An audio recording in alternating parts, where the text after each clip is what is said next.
Hey guys, Adam from Timmy's Detailing.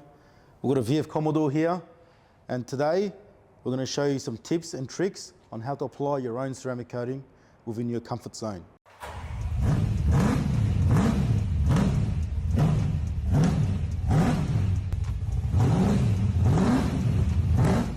We'll go through all the steps with ceramic coating, but I want you to know one important fact, and that is your prep, your detailing, your paint correction, and the entire decontamination method before ceramic coating is critical to the performance of the application. And the final product depends on how good you are with your detailing and prep. And believe me, a lot of details don't want to know this, but ceramic coating, especially of entry levels, the basic ones like the Car Pros, Secret Quartz and so forth, they are so easy to apply. Just the prep has to be right. Believe me, the ceramic coating is a breeze. And I'm going to show you today some tips on how easy it is to apply ceramic coating in your own comfort zone. It's worth noting there are professional range coatings out there like the Modesta BCO4s and BCO5s. Just please note those are professional range and there are additional steps and they do require a lot of training. So what I've said before regarding how easy it is to apply ceramic coating strictly applies to entry-level coatings only, and that's what we're talking about today. And I also want to show you our VF Commodore GDS that we've got right here. Super excited to show you how to apply ceramic coating on this. Paint correction, decontamination, the whole prep is done. The alcohol, IPA wipes, you name it, the full steps are done. I do want you to watch other videos regarding detailing and prep, and I do wish to create some videos and some content around prep prior to ceramic coating. So please follow us and subscribe. Let's go straight to the point. Number one, gloves. Number two, your prep area needs to be immaculate. Brand new cloths underneath your cloths, because this trolley's been used a number of times. So we will make sure your brand new cloths are on brand new cloths to ensure there's no cross-contamination. Your applicator, your pipette, your hand lighting, everything's all set up before you go. Number three, your pad. Could be this type, which is my favorite, nice and soft, or you can have the traditional one, which is an applicator that wraps around a sponge. Doesn't really matter which one you go with, but I do prefer my microfiber pads. Next, you want to label your trolley. The dry on my right hand side and wet on my left hand side. What does that mean? It means when you're buffing off your ceramic coating high spots and trying to level them, your wet will be the first go-to and your dry will be the one to buff off the leftover residue and any high spots remaining on the paint. Just on that, regarding cloths, use as many as you like. Be generous. You can have a third, fourth dry cloth. Just depends on how comfortable you are with wiping it down, and you want to be gentle on it. So definitely keep exchanging your cloths, especially if it's in a warmer climate. Today's choice of ceramic coating is the Crystal Serum Ultra from G-Technic. It is very similar to the entry-level coatings. However, it does flash a lot quicker, and that's why I chose it today, just so that I can show you what it looks like when it flashes. Number one, when you get your ceramic coating, this is how you mix it. This is a very important process before you open the bottle. It's up and down, not like that. It's up, down for 1 minute. Once that's done, next step is to open the bottle and gently put it down. Make sure while you're coating, you either hold onto the bottle, close it with your thumb during the application process, or, which is what I prefer, is to close the bottle during application so the coating does not cure. I like to use a pipette on my coatings. Tells me how much I'm using. It's got 1 mil, 2 mil. I generally extract about 1.5 mil.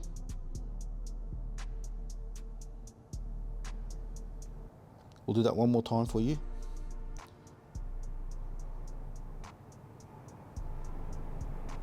Another demonstration of applying your ceramic coating. I will do 2 lines minimum, but I prefer 3, especially if you're coating the bonnet where you need more thicker protection against bird droppings. Guys, quick tip regarding the surface area to cover, the coverage, I should say. the bonnet is a big area on most cars. I would suggest dividing it into minimum 4 sections, if not even 6 sections. If your coating is a bit more tacky, a bit more stronger, the climate's on the warmer side, I'd be dividing into 6 spots. And I'd be using 1.5 mils on your pipet for every single spot you cover. If you're dividing into 6 sections, I would use 1 mil.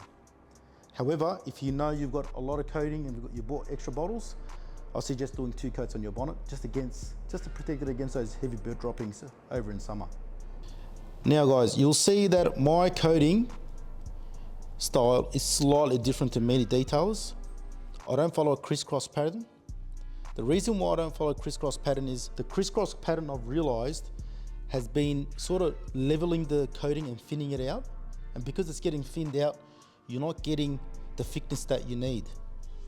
So you do one way. Once you completed that, you inspect it, you get the lighting, you have a really good look at it. There you go, I found one spot I've missed. And any spot you miss, just do another one-way application and you fill it in. So basically what we're doing here is, once we're done, we're doing a thorough inspection, we're making sure we didn't miss any spots, and if we did, we simply touch it up with a one-way action. Very straightforward. Once you've done your surface area, we just do a one-way sort of square or rectangle around your coating area, like a border, and you're done. Very straightforward, very basic. It's pretty much like putting a wax on, slightly different. Believe me, it's super easy. Just make sure your prep is right. The ceramic coating application is very straightforward. So step 1 is to go one way and fill in the gaps we've missed, and make sure you've got some nice lighting or a handheld light and a one-way touch-up, and you're done. Flashlight, handheld lights, very important. The way you should be holding it is up high, not like that. Having it close to your bonnet would not reveal the high spots. Have it as high as you can and slowly move around to see if there's any flashing. And if you believe there's some flashing, then I would start buffing it off. I'm gonna give you one example. If you come on this end, you'll see a different texture because that was applied after the first section.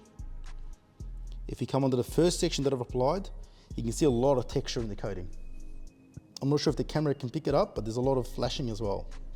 A bit of coloring and a lot of texture, which means the second area I've applied is not ready for buffing off. And this is very important, guys. If we buff off too early, you're not gonna get a strong bonded protection. End of the day, what we want is the coating to grab and bond to the paint as strong as possible. And the most important part of that is making sure that that coating is not wiped off too early and not too late. So I would say we're ready to buff off this section, and hopefully very soon, the second section as well.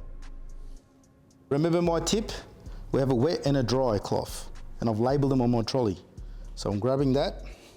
The best way to grab a cloth, so you don't scratch it while you're buffing off the coating, because sometimes it can get quite tacky, is to bend the 4 corners, sorry, not the 1 corner with the 4 layers. Get your hand over the cloth and grab it by squeezing your all fingers together and lift it up. One hand on the hand light, torch straight up, and start the buffing process. Now, with the buffing process, the tip I can give you guys is pretty much just go over it really quickly. Once you've done it very quickly, I would go to the 4 corners.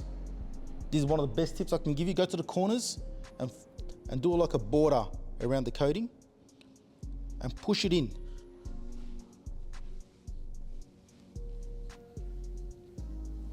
Watch this again. Go to the corner, push into the area you've coated. Do not work out, work inwards into the coating. So you want to get the excess and push it inside the covered area. Once you've done that, you literally just go for a little light buff. Please guys, no pressure at all. Very gentle. Lots of action, but very gentle. Low pressure, and keep wiping it.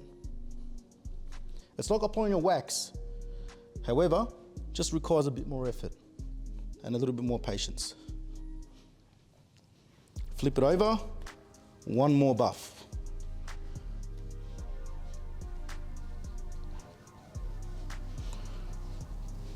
We're pretty much done here, guys. We're not going to inspect the paint too much for high spots because we've still got a brand new cloth. We'll call this the dry, the second cloth.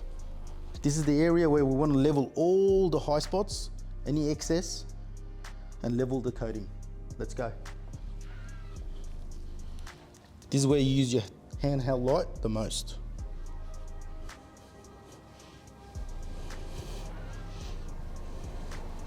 Oh, look how good this is coming out. Wow. Phenomenal. It's amazing how much a ceramic coating can really just... After the paint correction, I thought it was looking amazing already. But the ceramic coating is just taking this to another level, isn't it? Okay. Now the second wipe, or the dry wipe, is completed. And I'm checking the whole area and holding your torch or handheld light really up high, browsing the area. Don't rush, guys, just check every single area you've coated and check also the outer area just in case your cloth went away from the coated area. We don't want to see any high spots within the covered area and outside the area that you've coated. Guys, I've created a little issue here, a high spot or an area that's got a haze. I want to show you what it looks like when a ceramic coating is not installed properly. You can use natural lighting as well as a spotlight, and you'll see hazing, and it's called a high spot or a coating that hasn't been leveled properly. I really want to show you what it looks like. Please follow through.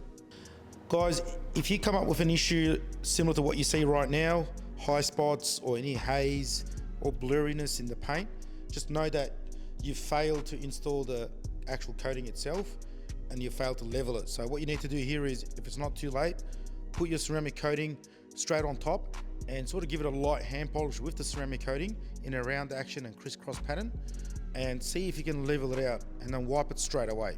Don't wait for it to haze, wipe the coating off straight away. If the issue persists, try it one more time, and ultimately if it doesn't go away, you're going to have to do a paint correction on that little area and then apply alcohol 100% IPA and redo your ceramic coating in that area and level it out. So yeah, that's what it looks like, guys, when the coating is not installed properly. So just keep that in mind. I've deliberately done that so that I can actually show you what it looks like in the video. So good luck, guys, good luck.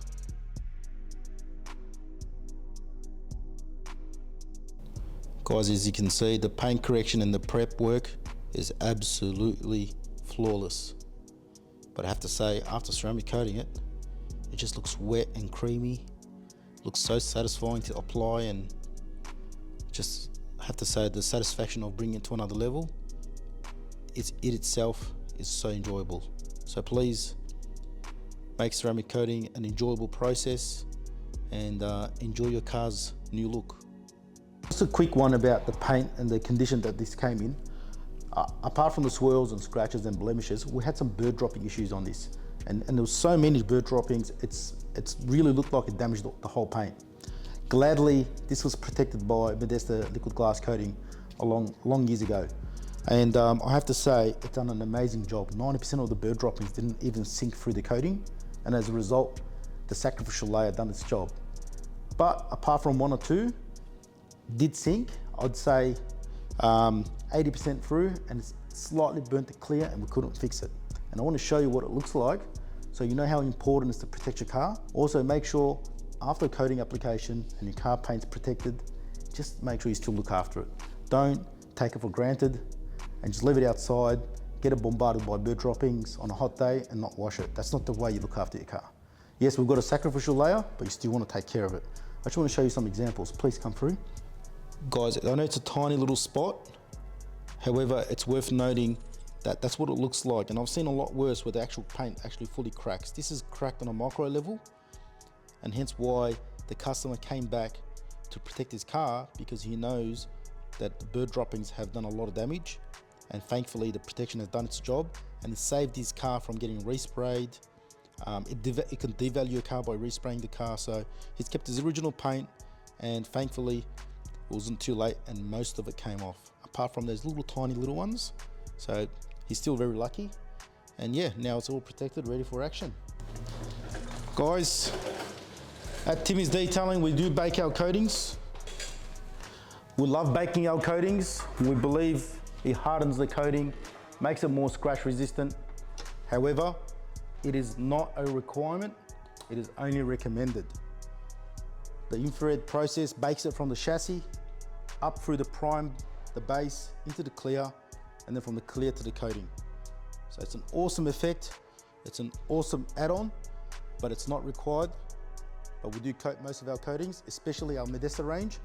It is actually required to coat the liquid glass coating, but not the ceramic coatings from G-Technic and so forth. However, do not drive your car after ceramic coating. Keep it indoors, keep it dry, and make sure it cures for at least 24 hours. That is my recommendation. And if you can have it for 48 hours, please do it. Once that 24 to 48 hours is done and the coating is cured, you want to apply a conditioner. For G-Technic, they've got the C2. For the CarPro, they've got the Reload, and so on. Please go for the manufacturer recommended spray sealant, or the conditioner they call it. You can get the Reloads from CarPro, the G-Technic from C2. Just make sure you put that on after your coating, usually the next day or 48 hours after, and make sure you do not drive the car within the 24 to 48 hours. And once it goes out in the sun, that's when it's going to truly shine, and you're going to see the benefits in the long years coming, especially when you start washing your own car.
That's it, guys.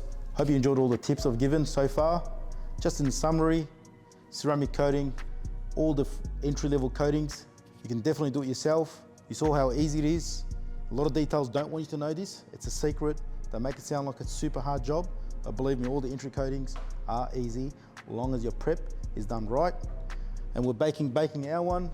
I love baking my coatings. They look so good, and they actually harden as well, but it's not a requirement. There's a few things you need to remember. Make sure you set up areas clean.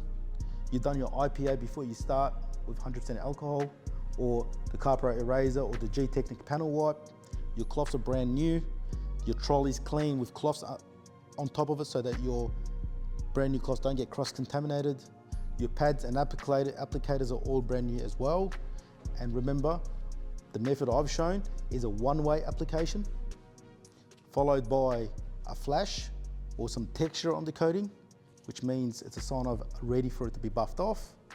And you can use your wet and then your dry, and inspect it with your handheld light really, really well for high spots. And remember to work inwards with your buffing off and check the outer areas. And once you've checked everything, please make sure there's no high spots, and do not rush it.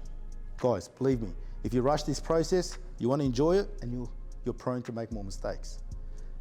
Don't rush it, enjoy the whole process like we do, and believe me, you're gonna love the outcome. And please, comment below if there are some certain videos in detailing and ceramic coating you'd like to see. Please contact us through our website, or just comment below on our channel. See you next time, guys.